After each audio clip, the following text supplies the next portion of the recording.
रक्तहीनता कुपोषण तथा गर्भधारण समय महिला मानक रक्तर आवश्यकता अधिक थाए किंतु रक्तदान क्षेत्र में महिला मानक भागीदारिता कम थाए। तेणु रक्तदान क्षेत्र में महिला मानक सचेतन कराइबा और रक्तदान क्षेत्र में सेमानक भागीदारिता बढ़ाइबा पई पुरी जिला स्वेच्छासेवी संगठन सामुख्य दिबेल तरफ महिला सप्ताह पालन उपलक्षे बिंदुए रक्त सिंधुए जीवन कार्यक्रम आयोजित हो जाइछि। स्टेट बैंक ऑफ इंडिया और इनर व्हील क्लब श्रीक्षेत्र सहयोगिता चक्रतीर्थ रोड स्थित स्टेट बैंक हॉलिडे होम ठारे आयोजित रक्तदान शिविर को पूरी उपखंड सामाजिक सुरक्षा अधिकारी अनिता पट्टनायक मुख्य अतिथि भाव जोगदे उद्घाटन करथिले। स्टेट बैंक आंचलिक प्रबंधक सौरभ रथ सम्मानित अतिथि भाव जोगदे स्टेट बैंक सदासर्वदा सामाजिक कार्य निजर सहभागिता रखिछि बोली एही अवसर में कहिथिले। अन्यतम अतिथि भाव युव सेवायत हरेकृष्ण सिंघारी स्टेट बैंक मुख्य शाखा मुख्य प्रबंधक विजय कुमार शतपथी प्रमुख उपस्थित थिले। एही रक्तदान शिविर में सर्वमोट 50 यूनिट रक्त संग्रह करा जायथिला।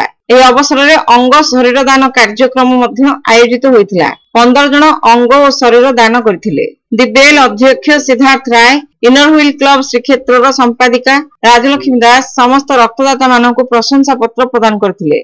शरीर और अंगदान करथिबा महिला मानक अनुष्ठान तरफरु स्वतंत्र भाव में सम्मानित करा जायथिला। कार्यक्रम को सुकांत पंडा राजकिशोर पात्र ब्रजकिशोर साहू वनिता दीक्षित पार्वती राभा प्रीति प्रियदर्शिनी स्वाई अर्पिता नायक विभूति साहू दीपा साहू सुनील स्वाई राहुल पढ़ियारी मिनती नायक प्रभृति परिचालना करथिले।